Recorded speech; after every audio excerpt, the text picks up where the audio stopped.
Welcome to Fiction Audiobooks. If you enjoy the content, like and subscribing would be greatly appreciated. If you have any recommendations for novels, comment below.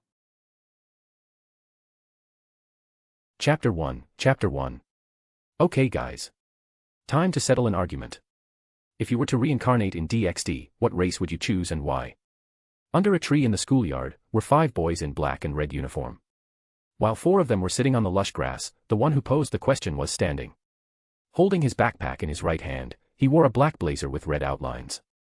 A black tie was on his neck that matched well with his black pants and shoes.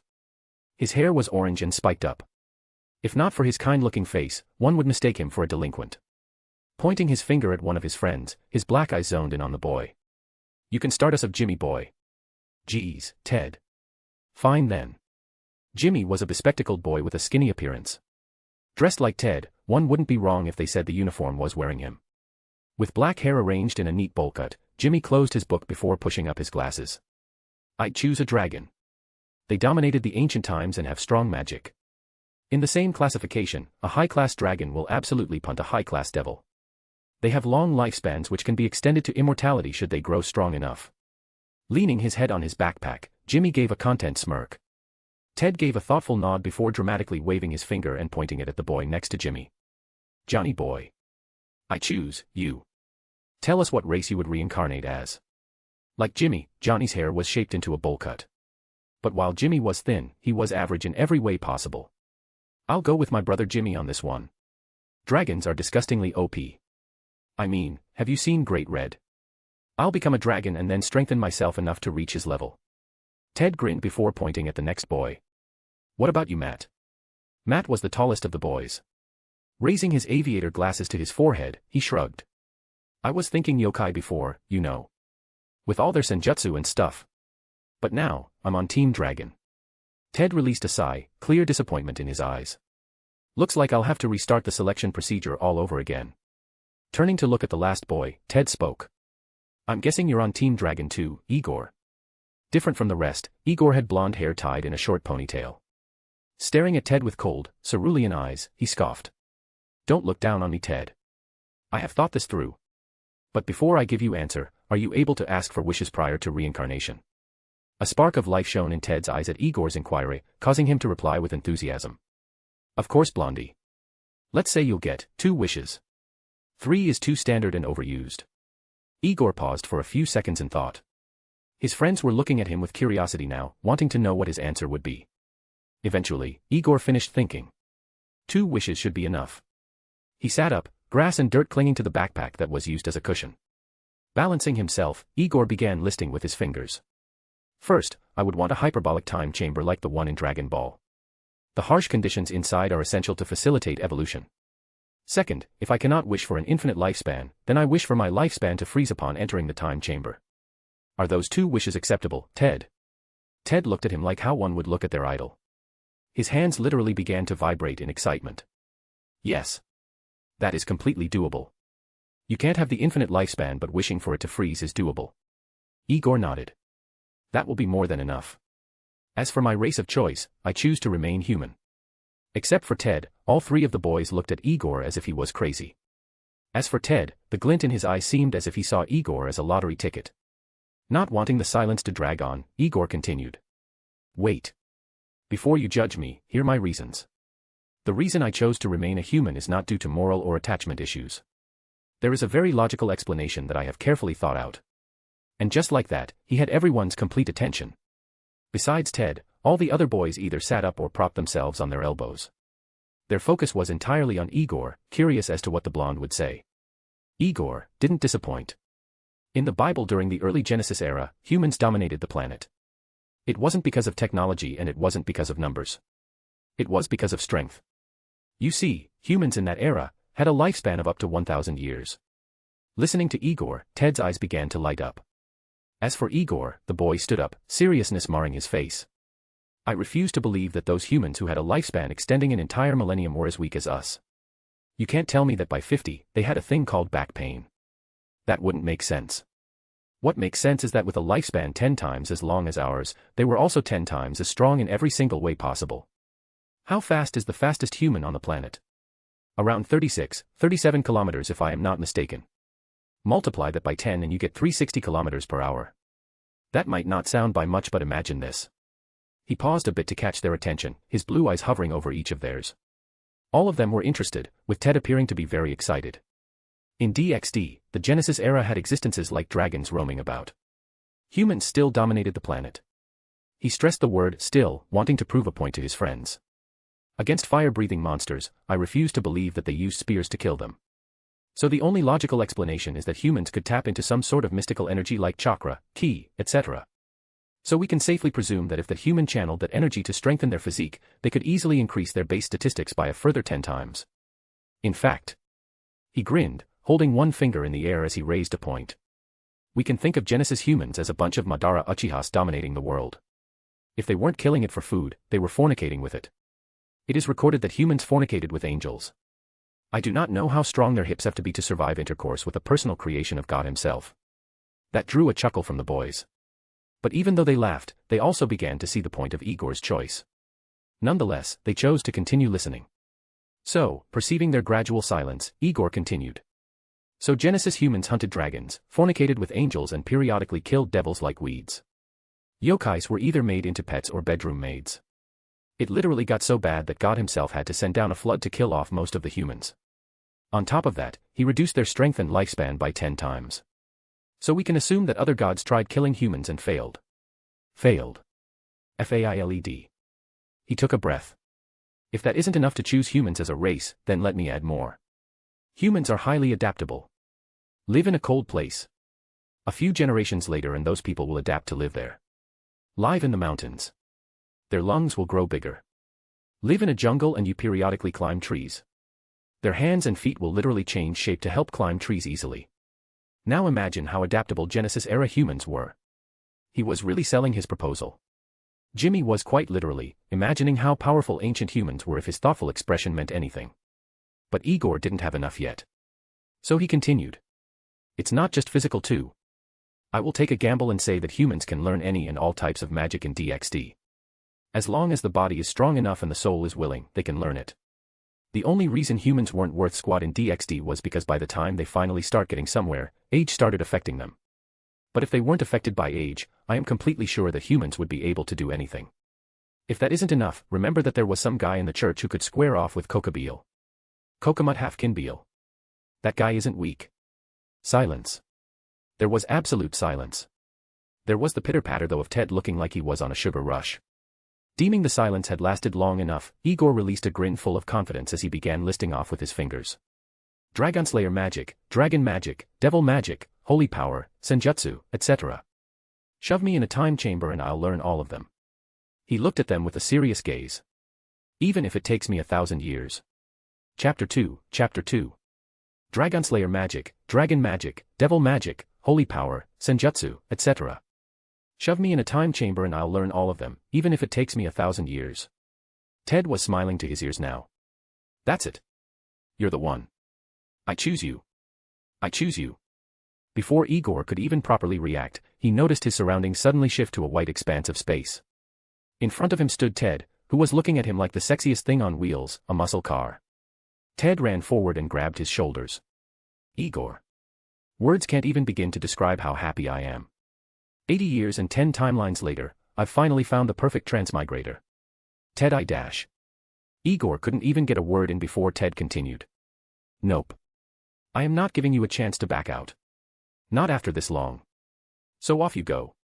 Enjoy your ice guy. Y-. Again, before he could speak, he was suddenly poofed out of existence by a very happy Ted.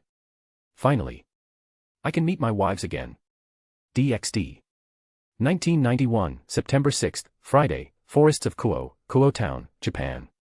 Deep in the forests of Kuo, Igor suddenly appeared in a small clearing. But unlike his 14-year-old self, this time he was younger. Much, much younger. He briefly looked around before closing his eyes and took deep breaths. Each time, he was going through his senses. So Ted was some entity that had the power to reincarnate me. He took in another breath.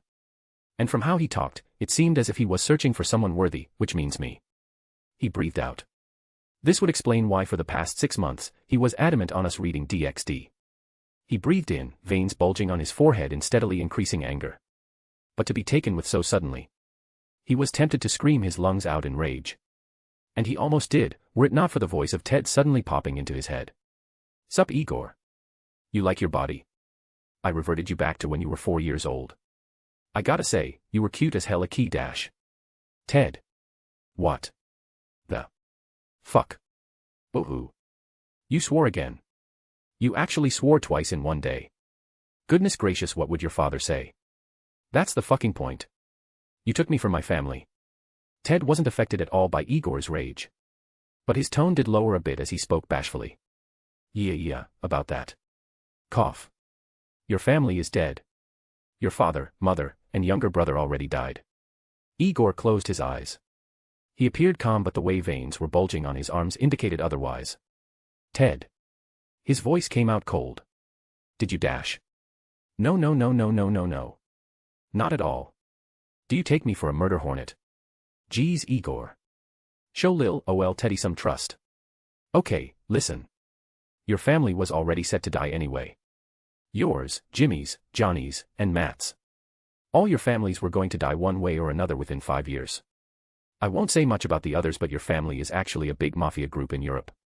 Your father escaped the life back in '87 and fled to America. He met your mom, and then in '94, you were born. Some time passes, yada, and like a cliché movie, his past catches up to him. The new leader of the Demori Syndicate, aka his younger brother, didn't want anyone challenging his position. Although your dear daddy fled, he still possessed the title of firstborn. Long story short, younger brother was paranoid and decided to track your father. In 2008, which is today, your dear daddy is tracked down and a bunch of mafia goons wait until night time to gun down your entire family, including you if I didn't bring you here. Silence. You're lying. It took all of his strength for his voice to not waver. Right. Not this time, Blondie. I've seen this happen 9 times already. Every time without fail, your family is gunned down during dinner time. Drip, drip. Igor wanted to refute his claims. He wanted to believe that Ted was lying. There was a part of him that believed that Ted was manipulating him. But there was one thing that made him believe Ted. Although his father had fled Italy, he never changed his last name out of pride. This means that if someone looked hard enough, they would eventually track him down. If Ted is to be believed, then it truly was a matter of time before everyone died. Holding back his tears, Igor clenched his fists. So what now? What now? Well now wow, you, TRAAAAIIIIN. Unleash your youth with your brand new hyperbolic time chamber where 1 year equals 10 years worth of training. Plus, I added in the lifespan feature you wanted. No need to thank me, mortal. Igor was quiet for a while, symphony of cricket chirps and rustling leaves filling the clearing. Fuck you, Ted. He stormed off to only the gods knew where. Wait, Igor. Don't you like the time chamber dash? My family is dead, you bastard. The tears were running freely now. All attempts at holding them back before were rendered completely null. With his eyes covered in a curtain of tears, he stumbled on an exposed root and smashed his head onto the trunk of a tree. Goo. Fuck. Rubbing his forehead, he carried on walking at a brisk, angered pace. Meanwhile, Ted continued to try and calm Igor. Families die all the time, Igor. I don't get why you're so bummed out, really. Igor came to an abrupt stop, his eyes covered by the fringes of his golden hair. Send me back. Huh. Send me back. Sorry, bud. I can't dash. You have to. You have to send me back. Anger seeped into Ted's voice. And you'll do what? I'll kill them all. With what strength? Igor flopped down onto his knees and began to sob uncontrollably. The realization that even if he was to be sent back to Earth, there would be nothing he could do. ****.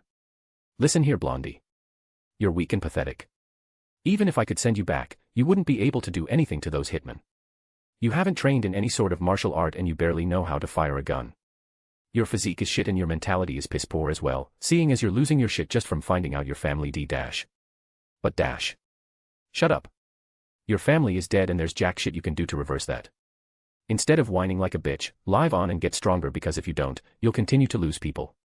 I dash. Man the fuck up, dash. And you shut the fuck up. There was silence for a while before Ted spoke. Well, will you look at that? Looks like Blondie here does have a spine.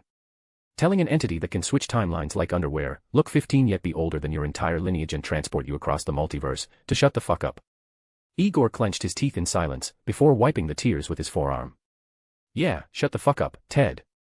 His gaze was steely, his will unwavering. Igor didn't care anymore. His family's dead anyway and he has no one here to care about. He's got nothing left to lose. Even if Ted kills him, it would be the same as release. But instead of feeling unimaginable pain, he only heard Ted's laughter resound throughout his mind. Ha ha ha ha ha ha. Yes. That is the look of a man. Those eyes of steel. If I wasn't sure before, then I'm certainly sure now. Blondino. Igor von Demori. You have lost everyone you love and everything you've ever known. You are stuck in a world that gives zero fucks about your grief.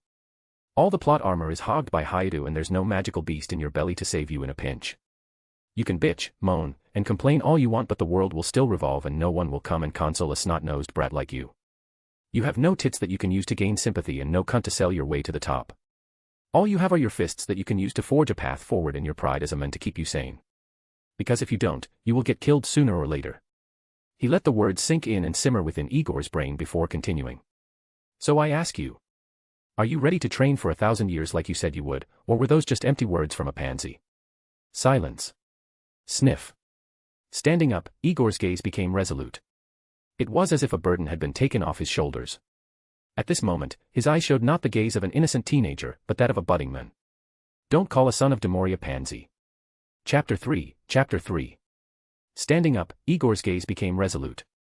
It was as if a burden had been taken off his shoulders. At this moment, his eyes showed not the gaze of an innocent teenager, but that of a budding man.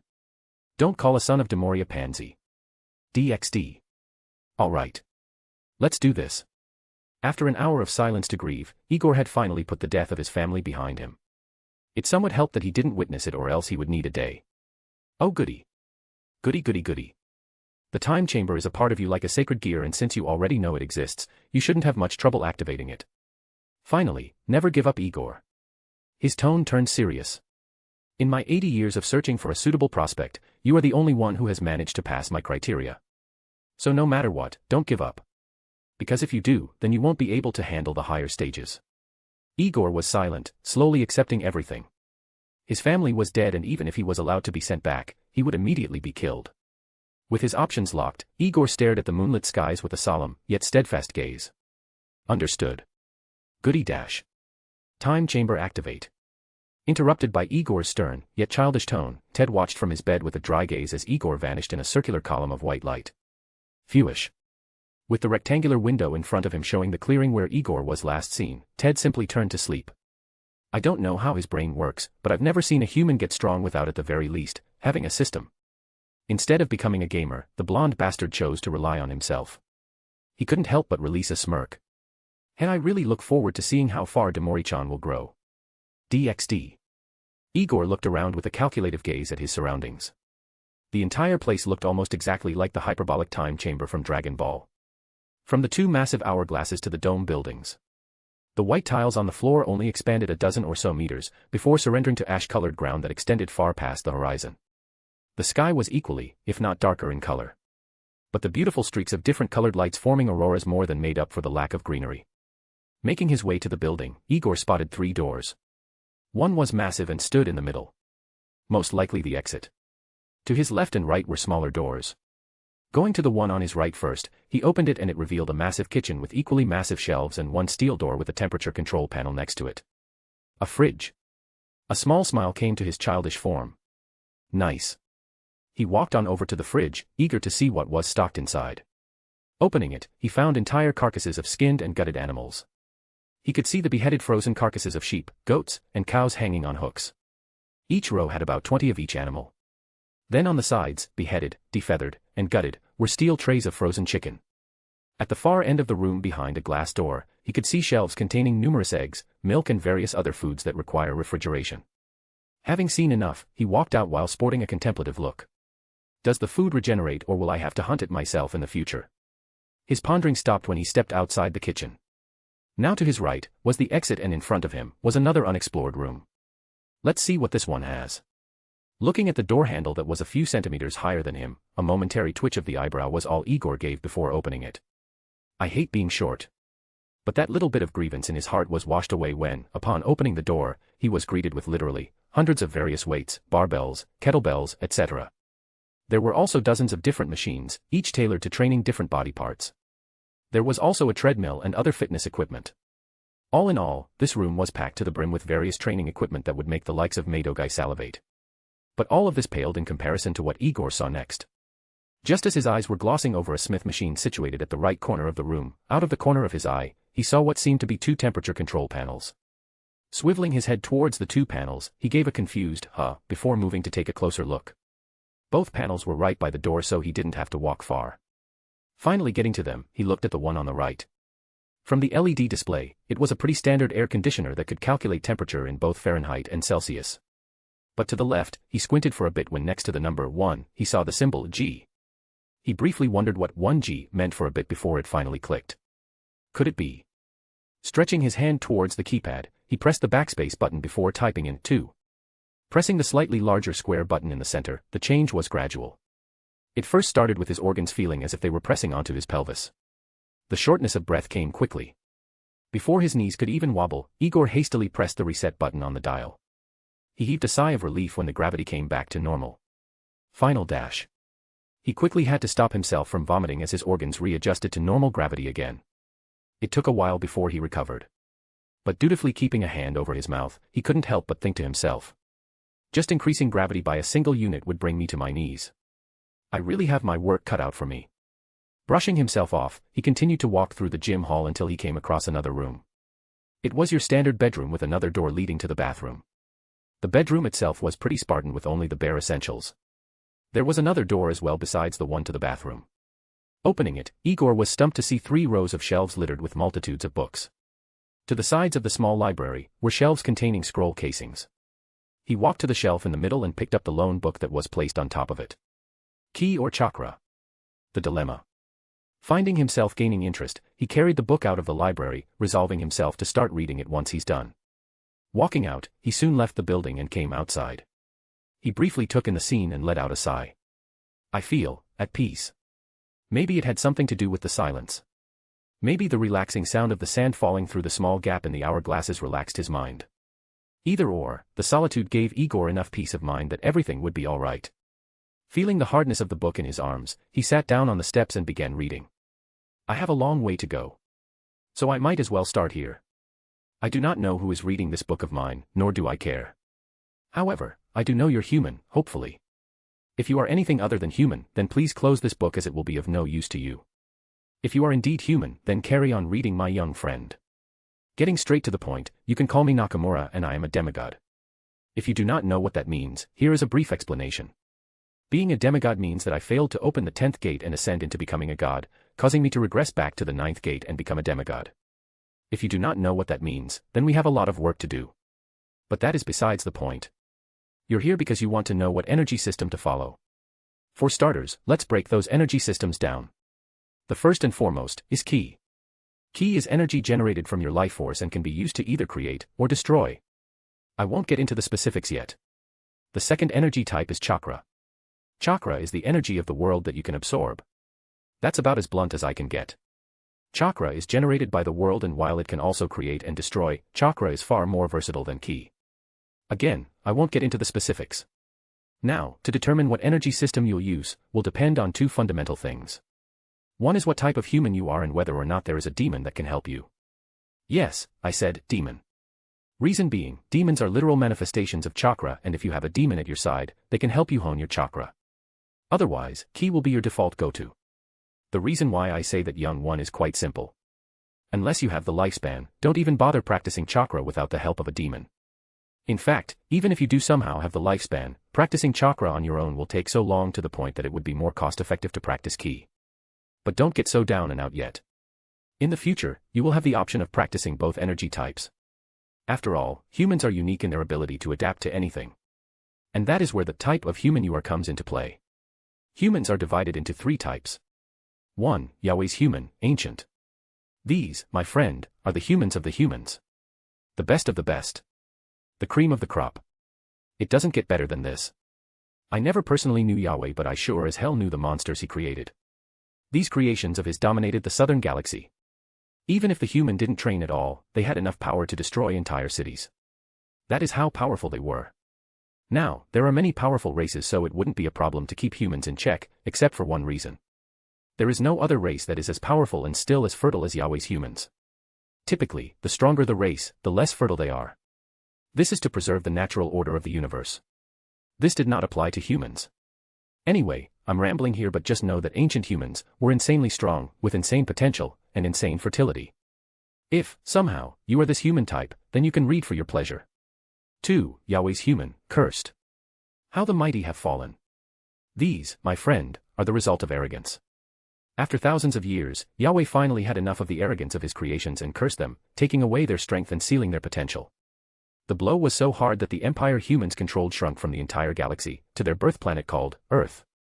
If you are this type of human, then you really have a lot of work to do. And you better have a way to extend your lifespan, because if you want to break the curse Yahweh placed on you, you might need a century or two. 3. Human. This is the human type that I am, and they can be considered the original human. These humans were born from the union between an angel and a demon. Breathes in. Here's the sad part. Instead of being super powerful hybrids that would rule the universe, these humans were like the result of what happens when brother and sister do adult things. The exact opposite happened. Instead of being powerful, these humans were born immensely weak. Why that is so is because of the clash between chakra and ki in their bodies. Chakra and ki are complete polar opposites. Having both energies inside their bodies wreaked havoc, causing these humans to have a lifespan of less than a century. If you are this type of human, then you have a bit more leeway than cursed humans. Your body and soul just have to get strong enough and you'll be able to trump the lifespan issue. It sounds easy until you find out you only have until the age of 50. Either way, these are the 3 types of humans you have to work with. If you're an ancient human, it will be obvious.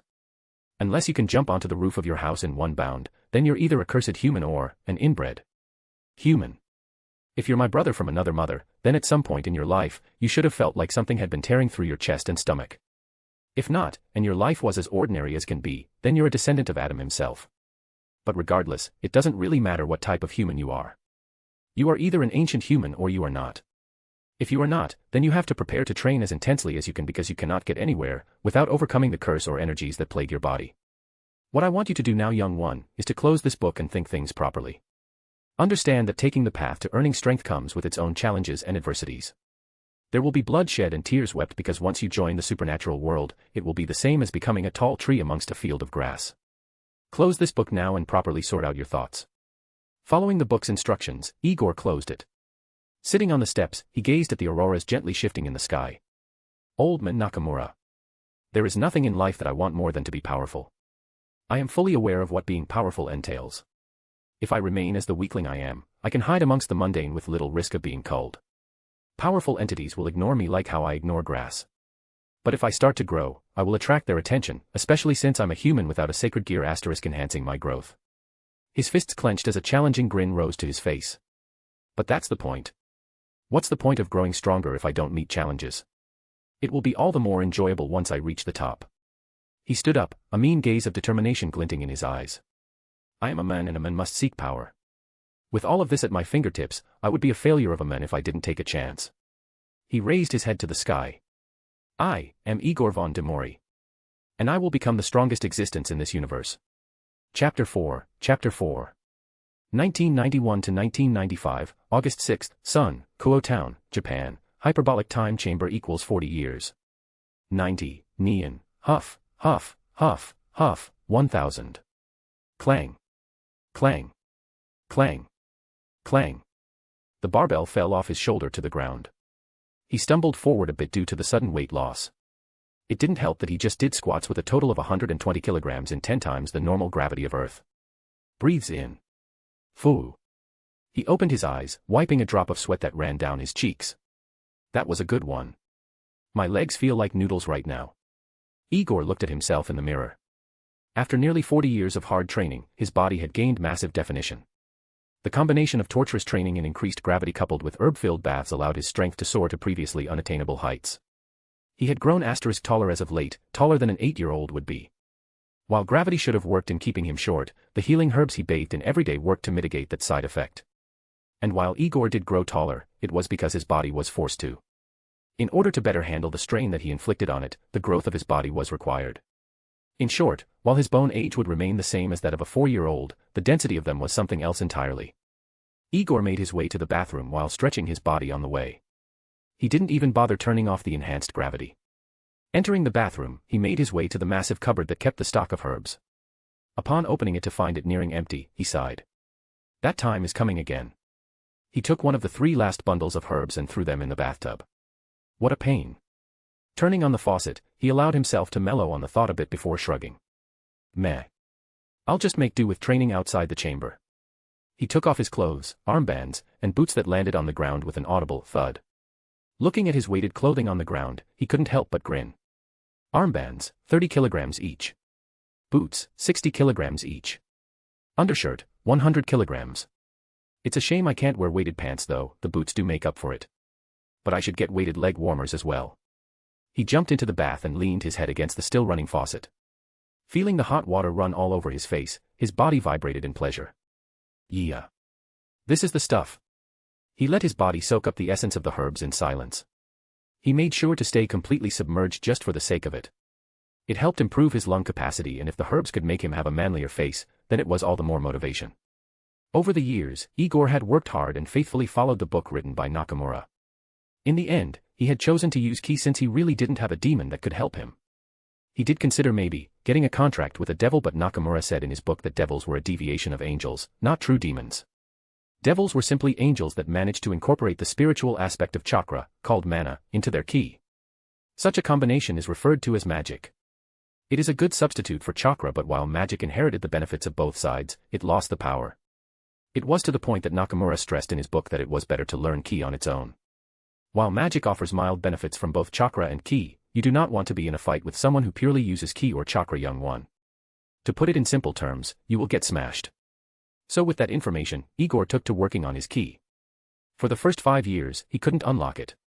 The curse from Yahweh weakened his potential and insight so much that he had to train extremely hard to compensate. So every day without fail, he got up and trained as hard as he could. He would hole himself up in the gym and work on his muscles like his life depended on it. He found his maximum lifting power and worked on that. As long as he could lift it for 1 rep, he would stick with that weight until he got used to it. By engaging in such a style of workout, he forcefully tapped into his body's reserve power, forcing it to flood through his body. It also did wonders for his willpower, since despite feeling intense vibrations in his arms and calves, he forced himself to continue lifting until he couldn't feel them. While this style of workout would have rendered him crippled, the herbal baths worked wonders in healing him. But the herbal baths could only do so much before his body truly needed rest to adapt. So every 3 or 4 days, he would take the time to walk far into the landscape of the time chamber. With only the clothes on his body and a straw mat tucked between his elbows, he would willingly walk into areas with spontaneous weather changes to temper his body and willpower. He would sit on the straw mat and meditate, releasing occasional grunts of pain. But gradually and through repetition, he adapted. Only through repeatedly breaking your limits can you soar into the skies. Such practice finally allowed him to tap into his ki during his 5th year of training. He just woke up one morning and felt that his body was lighter than before. When he meditated to see what had changed, he was full of joy when he felt a foreign energy run through his body. It was a wonderful tingling sensation that was produced from every cell in his body before converging in his stomach. When he tried to circulate the ki, he was surprised to find that it came to him instinctually. He could easily manipulate his ki like his own hands. Such a monumental occasion gave a world of boost to his confidence and conviction. So out of awe and curiosity, Igor tried to direct the ki outside of his body, and the result was like releasing so hard he reached nirvana. He had promptly passed out for the next 3 days. When he woke up, he quickly consulted Nakamura's book and found that, upon awakening ki, please do take care not to release it outside of your body, young one. The ki you gain upon awakening is only a minuscule amount. Releasing all of it outside is the same as draining yourself of all your blood at once. So for the first few days, only release the ki through your fingers just to get a control of it. To increase the amount of ki in your body, you have to continue training vigorously. The stronger your body, the more ki it can store. And the stronger your will and convictions, the purer your ki will be. And so for the next 35 years, Igor held true to the doctrine of the grind. Pumping up the gravity while wearing weighted clothing, Igor diligently trained himself. He also didn't neglect to practice martial techniques. Favoring martial arts that focused on speed and precision, he worked to create his own mixed martial arts technique that incorporated techniques from Wing Chun, boxing, and Muay Thai. With the passive benefits of ki enhancing his strength coupled with the harsh conditions of the lookout, his strength soared to high levels. Getting out of the bath, Igor made his way to his bedroom. Knowing what was about to happen tomorrow, he didn't sleep naked like usual. Instead, he wore his martial arts robes and boots. His attire was dull blue in color while his undershirt, armbands, belt, and boots were black in color. The timer's going to run out soon and I'll be kicked out for a month. It was an abrupt discovery that had caught him off guard 30 years ago.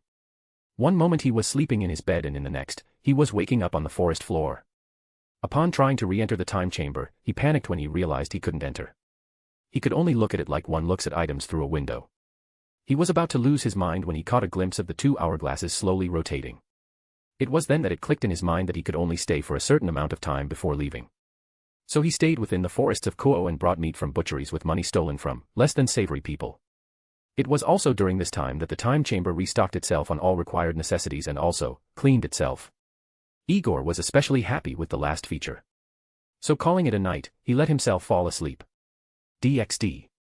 In a small bedroom filled with all kinds of dolls and stuffed toys, a 5-year-old girl with long black hair and violet eyes was looking at the calendar with avid anticipation. August 7th was circled with a bright red marker while the preceding dates were crossed out. Will he be there again? Chapter 5. In a small bedroom filled with all kinds of dolls and stuffed toys, a 5-year-old girl with long black hair and violet eyes was looking at the calendar with avid anticipation.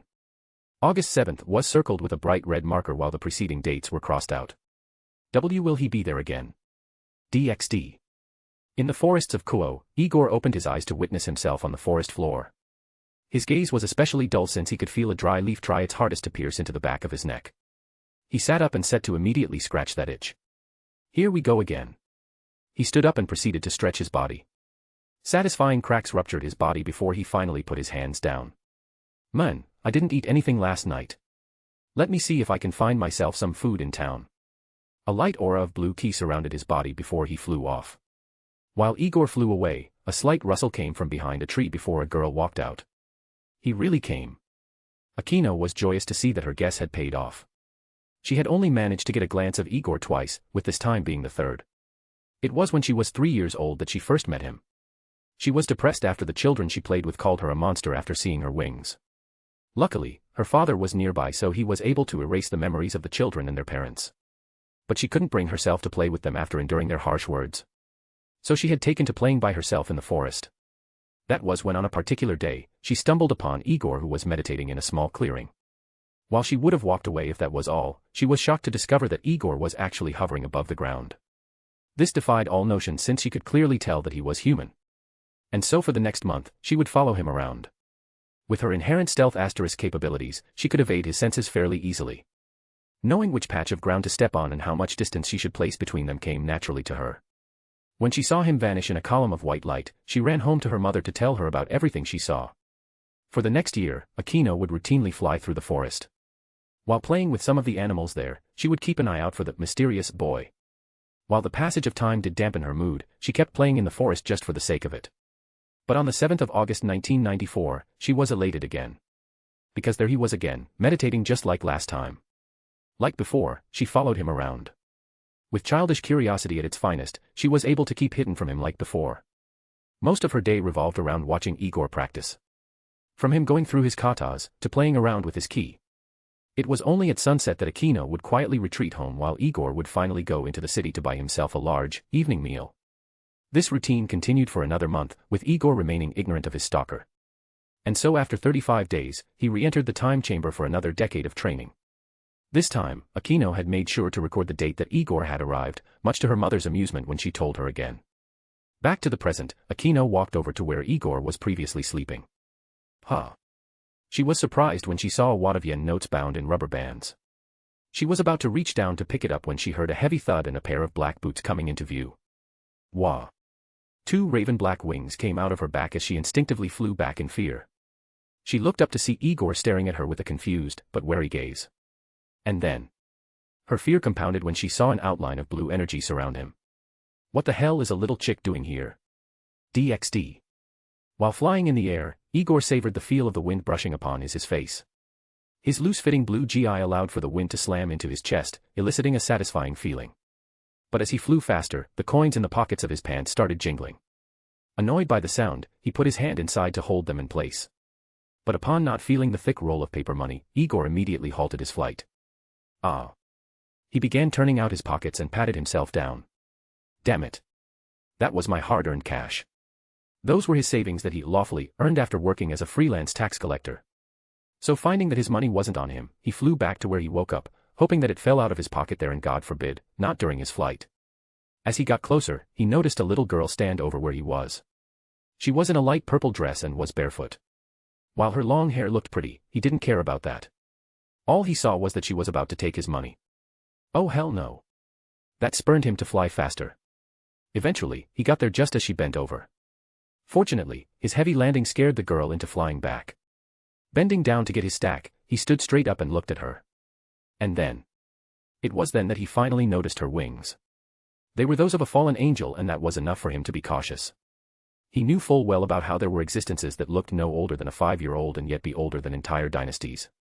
As such, he primed his ki, readying himself for any sudden movements. What the hell is a little chick doing here? Aino, who was initially scared, forgot her fear after hearing the way she was addressed. I'm not a little chick. You're a little chick. Looking at her pout, Igor couldn't help but let out a laugh. His previous wariness was gone after witnessing her little outburst. Pfft, sure. But, I'm not the one with wings. Aino gasped when she finally realized that her wings were out. She hastily retracted them and looked at Igor fearfully. Why, you didn't see them, right? Igor looked at her with a confused smile. He then looked at the floor in contemplation before looking at her again. He looked at Aino deeply, almost analytically. This caused her to shiver a bit, the levels of fear increasing. Eventually Igor palmed his forehead. You had your wings out for a good 10 seconds, little chick. I doubt I can forget them. But besides that, what is a little chick like you doing so far out here? This time, she wasn't as antagonistic to the term little chick. She was more surprised that this human boy in front of her wasn't hostile after finding out her fallen angel heritage. Granted, Aino knew he was part of the supernatural since no normal human could fly around or emit mystical energy. But previous experience told her that humans would either fear her or show outright hostility. It was why she never tried to initiate contact since she still had that fear of rejection. But upon seeing his nonchalance at her extra appendages, there was a sparkle of hope in her eyes. You're not scared. A normal person would get down on one knee, rub her head, and reassure her that they were not scared. But for Igor, it was different. Puffed. PFFT. I dash. Ha ha ha ha ha ha. Hey dash. Ah ha ha ha ha ha. Tears of laughter were coming out of Igor's eyes while angry lowly noises were escaping Aino. Stop it. Tears of indignation clouded her eyes, causing Igor to pause a bit. But upon looking at her tiny hands clenched into fists and her puffed-up cheeks, he couldn't help but wheeze before doubling over in laughter. Ha ha ha ha ha ha ha. He couldn't help himself. Every time he looked at her, he found it hilarious that she thought he would be scared of her. Eventually, he laughed so hard that his stomach started cramping up, causing him to place both hands on it. H-A-A-A, little chick. You're very small, you know. How could I be afraid of a little chick like you? Aino girl got so mad that steam might as well have been coming out of her. I'm not a little chick. I'm Aino. Igor walked forward and ruffled her hair. Yeah. I hear you loud and clear, little chick. Raff. Aino flung herself forward and tried to bite his arm. Igor gave off a condescending smile, nimbly dodging her with minimal movement. He repeatedly tapped her forehead with his fingers while Aino waved her hands around in irritation. Eventually, Igor jumped back slightly while Aino lunged after him. Stand still. She tripped over an exposed root, the same root Igor tripped over years ago. But while he had no one to catch him, Aino did. Scooping up the little lass, he swung her over his head before seating her on his shoulders. Whoa there. Watch your step, little chick. Aino reflexively placed her hands underneath his chin for safety, even though his hands were interlocked behind her back. Humph. She had enough of his teasing attitude. Igor simply smiled before he began floating. This caused Aino to lean over and hold onto him like a ball, much to Igor's chagrin. Oi little chick. Your hair is getting in my face. Aino spotted her chance to get back at him. So she shook her head vigorously, making sure that the strands of her hair got everywhere. Humph. How do you like that? But Igor already had a fix for the problem. Since he was already hovering above the ground, he simply tilted himself backwards while loosening the grip he had on her back. Aino immediately began crushing his neck with her legs while holding on for dear life. Her eyes were closed while her cheeks were pressed against his hair. Stop it, you bully. With as monotone a voice as he could muster, Igor replied. I'm not a bully. I am Big Brother. Call me Pft. See, call me Big Brother and I will let you go. In all honesty, it was quite fun teasing her like this.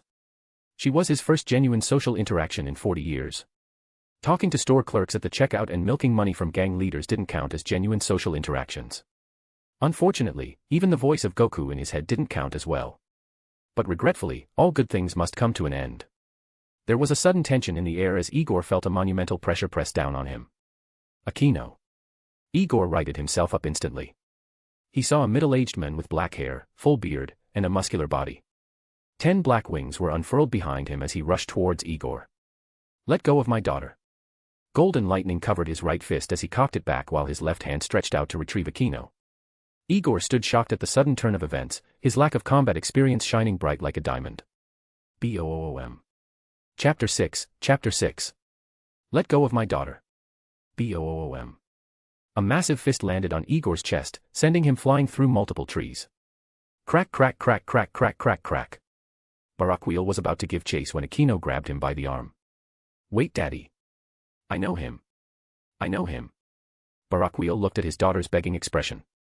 But before he could even provide a reaction, Igor came flying back. A blue aura of ki covered his form with a noticeable chunk of it converged on his fist. Glaring at Barakiel with veiled anger, Igor cocked his fist back and let it loose. Bastard. BOOM. Barakiel was too busy throwing Akino out of the way to properly block Igor's punch. But he managed to block it nonetheless, with the only consequence of being sent sliding across the ground. A tree behind him managed to block his path. But Igor was not done yet. Punching me out of nowhere. The boy powered up again, his blonde hair shaking like ruffled feathers. Punch your mother. He gave chase. At this point, Barakiel had flexed open his wings and readied himself. But upon seeing Igor's speed, slight shock formed on his face. Is he still human? Clash. He blocked Igor's punch with a crossguard and countered with a kick to his stomach. Igor was pushed back by the kick. But immediately, he opened his mouth and released a blast wave from his mouth in retaliation. Rah. Although Barakiel was caught off guard again, centuries of combat experience allowed him to sidestep. The blast wave barreled its way through a few trees before Igor cut off the supply of ki in favor of blocking Barakiel's light spear. Whoosh, clang. But despite his lack of combat experience, Igor supplemented that with knowledge. Having coated his finger with ki, he slapped the spear away and got into his nameless stance. The two of them stared at each other, one in surprise and the other in focused fury. The physical discrepancy between them was as clear as night and day. Barakiel was tall and wore a grey robe. 10 wings were unfurled behind him in preparation to either evade or attack. He took no noticeable stance, only standing tall with his arms hanging at his side. In comparison, Igor looked short with his current stature of an 11-year-old child. With his feet placed shoulder-width apart and his hips squared towards Barakiel, it looked like a reenactment of a David versus Goliath fight. His knees were bent at the ready, his arms raised with his hands in a protective guard. His elbows were tucked close to his body, ready to defend or launch a quick counterstrike.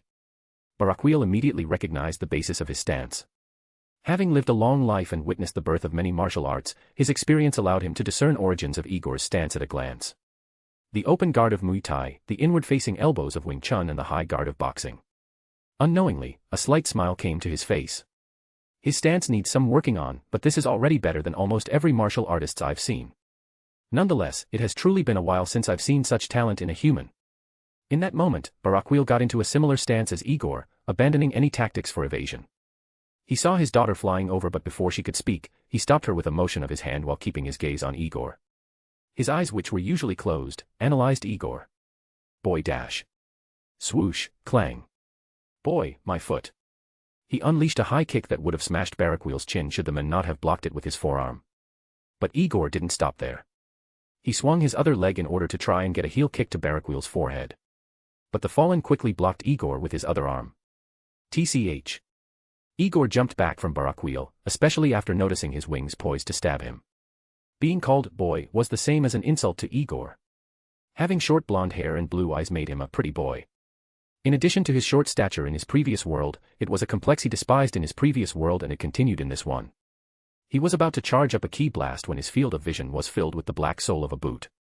He quickly put up his guard. Boom, PSSSHHHH. He slid across the ground, his arms tingling from the kick. He almost tripped over an exposed root, but a graceful backflip saved him some face, respect. But Barakiel didn't stop right there. Dozens of light spears formed around him and with a gesture of his hand, sent them after Igor. SHSHIT. Igor began dodging on the spot like his life depended on it. What he wouldn't be able to dodge, he slapped away with his hands. But the spears were coming at him so incessantly that his hands were beginning to ache from deflecting so many spears. For Christ's sake, please get tired. He was releasing metaphorical tears at this point. He cursed himself for attacking whilst still wearing weighted clothing. It was making his movements awkward and restricted. He could practically hear his joints and ligaments hurling curses because of the strenuous movement lag caused by the armbands and boots. The heat of the situation was getting to him and his stamina was depleting at a worrying rate. He briefly eyed Akino, considering whether to make a break for it and use her as a hostage. Barakiel naturally noticed his gaze and he already made a decision in his head. Regardless of how much potential he has, I will kill him if he touches my daughter. Fortunately, Igor had too much pride to use a little girl as a shield. He found a gap in the barrage and used a game-inspired move derived from Dragon Ball games. Although it would consume a great amount of his stamina, he had no other choice he could make at present.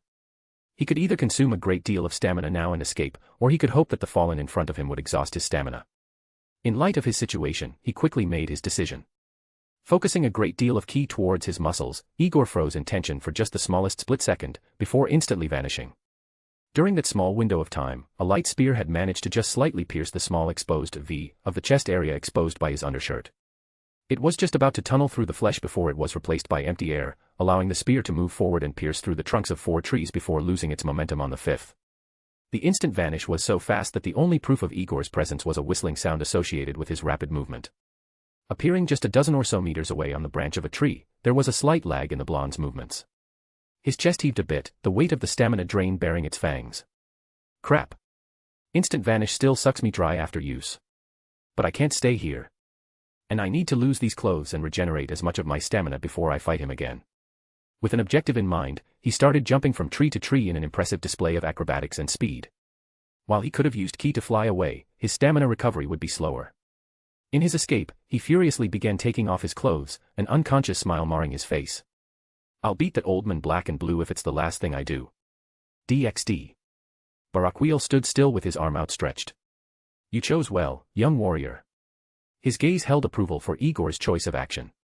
Meanwhile, Akino flew over with visible concern on her face. She grabbed Barakiel's cloak and pleaded. Daddy. Please don't kill him. Akino was trembling, tears threatening to pour out of her eyes. She was truly scared just then. Watching Igor get assaulted by those spears made her heart threaten to jump out of her chest. Barakiel rubbed his daughter's head. Do not worry. I am merely testing him. Huh. Barakiel was about to elaborate when he suddenly swiveled his head towards the rest of the forest. Seems as if he is ready. He turned to face Akino, a warm expression on his face. Listen, my daughter. Go home and wait for me there. This area is about to become dangerous for you. Akino wanted to argue, but she knew better. So with some slight hesitation, she rose into the air and flew away. Feeling his daughter's energy get far away enough, Barakiel flexed his wings before clenching his fists. I look forward to what you have in stock, young warrior. With that, he flew with great speed towards where he felt Igor's ki suddenly spike star. DxD. HAAA. That feels so much better. With his boots, shirt, and armbands flung to the side, Igor stretched himself a bit before his gaze turned serious. That old man is a tough nut dash. Swoosh swoosh, boom. A giant plume of dust and scattered rock particles, grass, and sand rose into the sky. Cracks of trees toppling over resounded throughout the clearing. Even from the sky, Igor felt the ground shake, showing just how much power was behind the attack. Igor stared at the large crater below him with wide eyes. It was only through the skin of his teeth that he managed to dodge Barakiel's descending stomp. He didn't even have time to finish his inner thoughts before he almost got booted from life, literally. His ki churned through his coils. Being bullied like this. He didn't train for 4 decades just to be treated like a mouse. Fuck it. Swoosh, clang. Zooming in from the skies, he aimed his fist at the head of Barakiel. But even though it was blocked, he wasn't going to let up. With his weights tossed aside, his limbs felt as if they were laced with gunpowder. Clang clang clang clang clang clang. His movements were fast. He was placing Barakiel on the back pedal. They were zooming through the forest floor, their exchange so fast that the shockwaves uprooted the grass and cracked the bark around them. But even though their exchanges were fast, Barakiel showed no signs of strenuous physical exertion on his part. He was blocking Igor's attacks exactly like how a master would block their students' attacks. This caused a small thrum of fear to form in Igor's throat.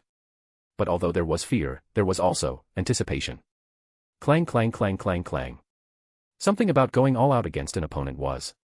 Boom boom boom boom boom. Exhilarating. Even though this was his first genuine opponent, there was a feeling of satisfaction. Swoosh swoosh, clang. The feel of his blood pumping as he exchanged fists with Barakiel sent a spark of pleasure through his body. Clang. Swoosh, clang. Swoosh, clang.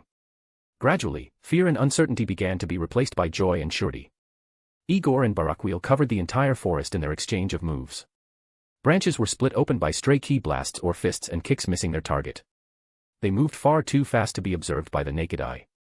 Only the sounds of leaf-rustling sonic booms could be perceived by a mundane third party. The usual serene environment enhanced by the rising of the morning sun was offset by sounds of sonic booms that caused all manner of wildlife to flee from the scene. As for the two fighters responsible for disturbing the peace, neither showed much care to their wanton destruction. Igor was utilizing every single move he had in his belt to score a solid hit on the men.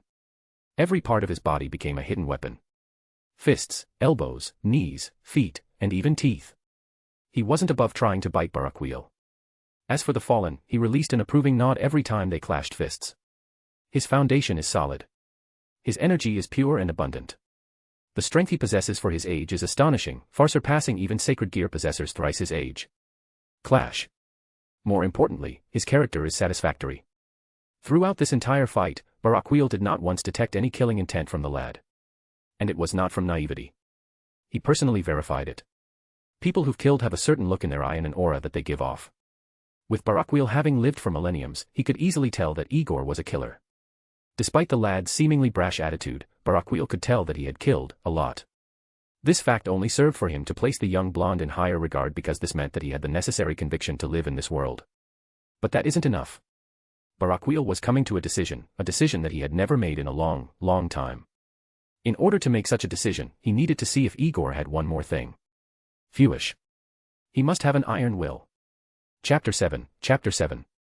Barakiel was coming to a decision that he had never made in a long, long time. In order to make such a decision, he needed to see if Igor had one more thing. Fewish. He must have an iron will. DxD. Shit. Igor hastily evaded a fist to his chin but couldn't evade the other one that landed on his chest. Even with his ki acting as armor, Igor still felt his chest threaten to cave in. For the last few minutes, the situation had completely reversed. Before, it seemed as if they were equal. But out of nowhere, Barakiel suddenly released this intense aura before his power suddenly increased. Now, Igor was being completely overwhelmed. Despite his best efforts, Barakiel was able to completely dominate him in combat. Barakiel's fighting style had also changed. While before, he mimicked Igor's, now he utilized something completely different. His attacks were more overbearing than before and packed much more power. Even though Igor found them easier to read, just the sheer weight behind those fists and kicks made him feel queasy. Barakiel's style of fighting had shifted to one similar to that of a barbarian. His attacks were head-on with minimal regard for defense. But even if Igor tried to exploit said lack of defenses, one or two of Barakiel's wings would block his own counter. That left the blonde starved of choices, and a black eye as a side dish. So Igor could only do his best to evade the attacks. All of his focus was shifted into survival at this point. But Barakiel wasn't having it. After delivering a particularly nasty punch to the gut that caused Igor to keel over, he proceeded to land a double axe handle to the back of the blonde that had him falling to the forest below. Suaboom. A massive plume of dust rose up in the wake of Igor's crash. Barakiel stayed in the air, his eyes and senses trained on the crash site below. He could feel that Igor was alive, yet the boy was struggling to move. Igor was lying face down, a stream of blood painting his chin. His eyes were fierce with rage and unwillingness to stay down. But his injuries were getting to him. Cough, cough, cough, cough, cough. He spat out a mouthful of blood in one fierce cough that was further followed by smaller subsequent coughs.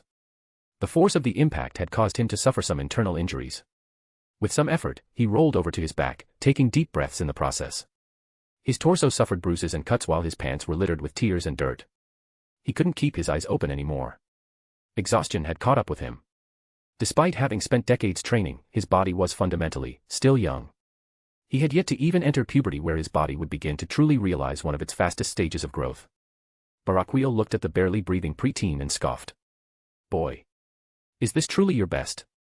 Like a trigger, Igor's eyes opened.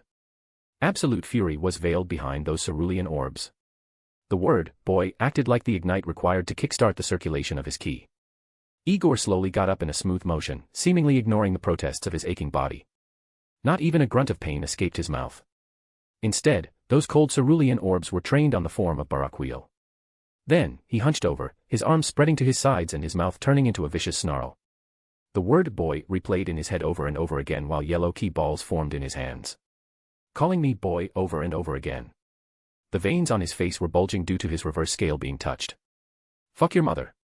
Su su su su su su su su su su su su su su su su su. He began launching ki blasts left and right. Each of those yellow orbs were homed upon the stone face of Barakiel. Humph, good enough. Clang clang clang clang clang clang clang clang. With an impressive display of technique, Barakiel deflected the ki blasts using only his hands. While he stayed stationary in the air, his hands whizzed around him in an impressive display of speed. Barakiel didn't even show any signs of physical exertion or pressure. Not even a drop of sweat covered his forehead. The power and density of these blasts is not bad. One of them could theoretically flatten a boulder the size of an average bedroom. And with this current quantity, rendering an entire city block into a state of invalidity is not an impossibility. He became more and more impressed with Igor. Teaching this brat shouldn't be, He noticed the rate of ki blasts coming towards him decrease. When he paid closer attention, he could see that they were still coming at the same rate. But instead of all of them heading towards him, they veered off target. Barakiel was slightly confused by this. Is he possibly reaching his limits? If so, then I will end this quickly dash. At this moment, the steady streams of ki blasts stopped.